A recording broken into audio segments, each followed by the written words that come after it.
Well, it looks like we'll be spending the 4th of July in Canada.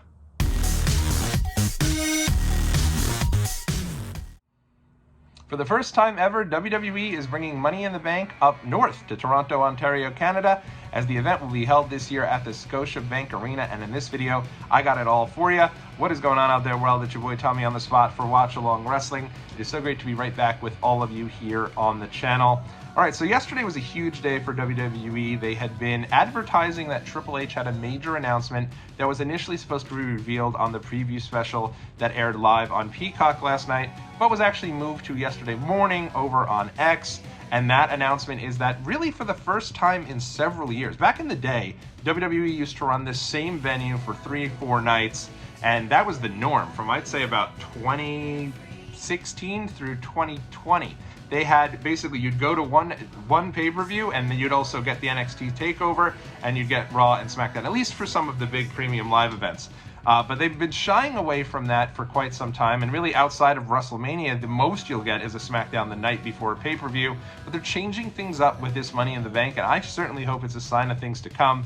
You know that for me, wrestling trips are a major part of this channel, and the live event experience is really a major cog for this channel. So for me, I love the more you can give me, the more options of events that I could go to.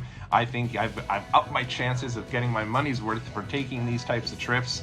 And that's really what they've presented here with Money in the Bank. So let's get into it. Money in the Bank is going to be taking place July the 6th from the Scotia Bank Arena. And they'll also be having WWE SmackDown airing from the same venue on July the 5th.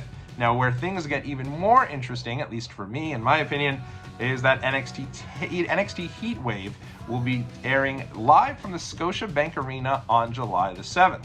Now, what an incredible lineup of action. I mean, this is awesome. I love that I love that NXT is going to be held in the same venue as this pay-per-view. I think they're continuing to build a little momentum with NXT. I've said it that I think a lot of their premium live events, they've kind of upped the ante in terms of the in-ring action that you've seen on these shows. I don't think it's at the level of the old takeovers. I'm not sure anything will get to the level of the old takeovers, but certainly a step in the right direction. And they've really continued to put a lot more into this brand. Becky Lynch was champion. The New Day was the tag champions for a bit, and I think those have gotten some eyeballs onto the product. Even Seth Rollins went down there and defended his championship against Braun Breaker, so it'll be interesting to see what they do with NXT. I don't think this is perfect, and I want to make that abundantly clear. Honestly, I think that the idea would be to move NXT on the Saturday and Money in the Bank on the Sunday. I know. A lot of people don't like the pay-per-views on the Sunday. Most people love this new premium live event on a Saturday. You can stay up late at night. You don't got to worry about work the next day. If you're going and certainly traveling, it definitely is better for the vacation goers, because you can theoretically go in on a Friday night or even early Saturday morning, go see your live event, and then boom, head out Sunday and get ready for work on Monday. I get it. I understand that that's what a lot of people like these days, but if your hope here is to get a lot of the people who are going to the show to stick around for NXT, I can tell you from experience, NXT works a lot better if it's the night before an event. You think back to, I just did a piece on the Royal Rumble 2019 that's going to be coming out here on the channel next week, and just in looking back at that, I remember the hot crowd for those NXT takeovers the night before. Everyone went there, everyone was excited, it built up your anticipation for the show, and it was like we were all getting ready for the main show the next day. Having the Heat Wave the next night after the pay-per-view, or premium live event rather, after Money in the Bank, I still think is great, and I think it's awesome, and let's continue to do this type of stuff.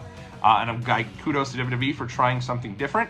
But with that being said, I don't know how many people who are in town for Money in the Bank are going to make sure they stick around for Heat Wave the next night. I'm sure it'll be more people than if they just put Heat Wave and a random July weekend on its own, but I think you'd even get a bigger bang for your buck if you were to do this the night before Money in the Bank. That said, what a fun weekend this sets up to be, right around 4th of July weekend, Independence Day, and it's right after Independence Day.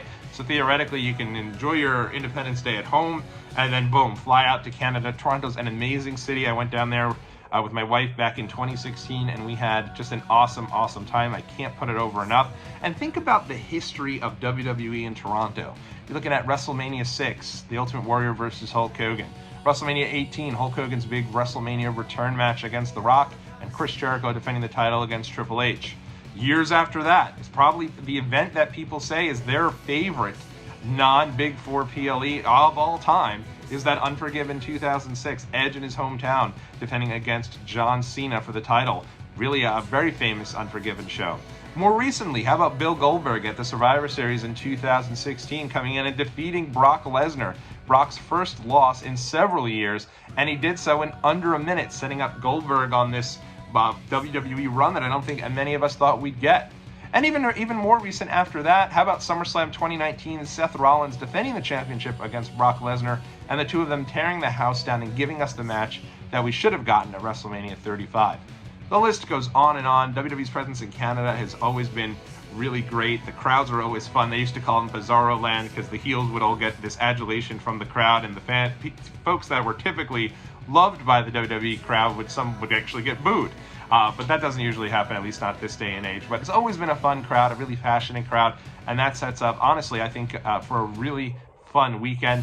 Scotia Bank Arena for WWE back in 2019 at SummerSlam held about 16,000, a hair over 16,000 people, but the website lists that the capacity is over 20,000, so what I'm guessing is that 2019 they actually tarped off about a part of the building for the big stage. For the premium live events this day and age, they don't do that as much. They've actually opened that up so that you can have as many people as possible and fit them into the building. So maybe WWE will have over 20,000 folks into the building this time.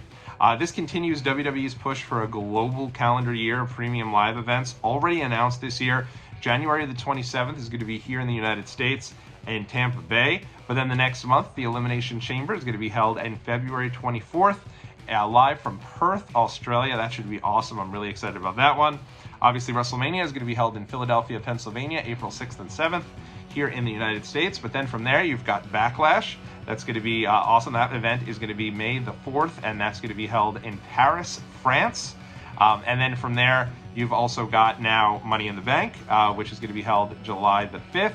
And that event is going to be held in Toronto, July the 6th, rather, in Toronto, Canada. And then they also have Bash in Berlin, which is going to be held August the 31st, obviously from Berlin. So a lot of fun stuff coming down the pike for WWE. I love this global presence that they're establishing with these premium live events. We saw it last year with a couple of the events they did. Obviously, Money in the Bank last year, held in England. The crowd was just loud as can be and so passionate for everything. They were so happy to have WWE there.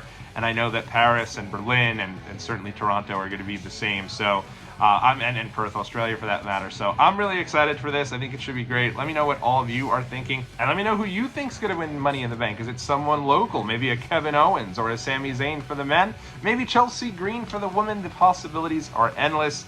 And until next time, everybody, this has been Tommy on the Spot. Money in the Bank 2024 coming to you from the Scotia Bank Arena on July the 6th.